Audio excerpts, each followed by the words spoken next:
In this video, I'll be upgrading the 1.20 update, because to be honest, I was pretty underwhelmed when Mojang announced what was coming. So I'll be adding a new structure, a boss fight, and lore to what could be the best update in Minecraft history. I wanted to keep the terrain quite simple, since it should act more as a supporting feature than the main focus. So I went with simple colors and only some minor darkening of the shadows. I'm actually quite happy with how the terrain turned out. We have some flatter areas for the trees, but it still feels like you're in a mountain range. With the terrain taken care of, it was time to move on to one of the most important things in the update, the cherry blossom biome. I'm building this map in a 1.19 update, since a lot of the tools that I need for building aren't available for 1.20 yet.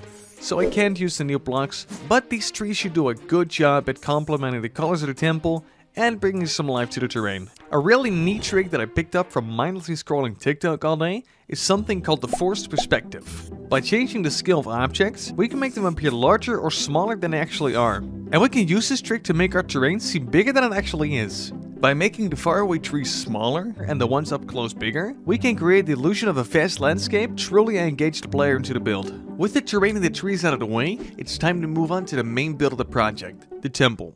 But before I start, I should probably explain why I chose to build this, but in order to do so, we have to go back all the way to 2011. Notch has just added what would become the last dimension of Minecraft, the end. With it came newly generated structures called end cities, and I thought to myself, wow, those look really bad. Wow, these look like upside down temples. So I waited patiently for over 10 years hoping Mojang would finally add something to confirm my suspicion. Nah, just kidding, I forgot about it the day after. But I do think they look like temples. So the addition of the cherry blossom biome finally gives me an opportunity to add something that can play into Minecraft's lore. But we'll dive deeper in this later.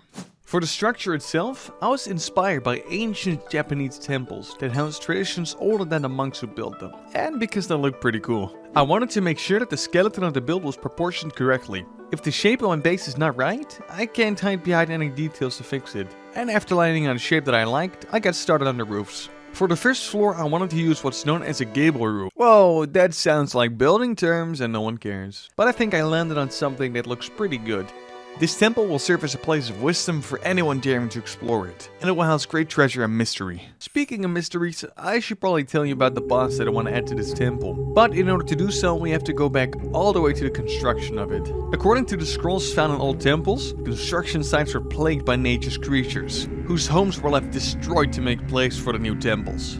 Filled with rage, these creatures attacked the construction workers and claimed the lives of many of them, who were now doomed to dwell at the very tombs they built. And they were given a punishment far worse than death. Their souls were trapped and displayed in the temples, waiting to be awoken by someone foolish enough to release them. The boss we're adding to this update will have 4 different attacks. A blast of air from its mouth, a spinning attack where it shoots a ring of air, one where it spawns 4 zombies, and one final attack where it sits and howls. Now, I'm no programmer, so I had to spend $250 on models and data packs. But this does mean that you can actually play the map too. The free world download will be linked in my Discord, but if you want to support my channel, please head over to Patreon so you can download the world with the data pack, which means that you can find the boss too. So now that we know how the temple came to be and what it was used for, we can finish the exterior and focus on the inside. I don't want to force explorers to battle the wolf as soon as they enter, so to make sure that that doesn't happen, you have to hold right click on the case in which the eye is stored. But since I want the temple to feel like it's actually being used, I decided to fully decorate the inside with things that you might find in actual temples, such as an area to pray,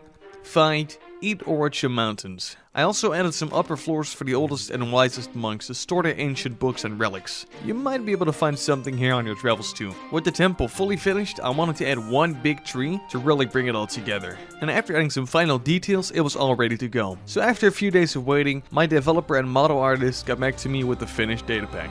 So it was ready to play.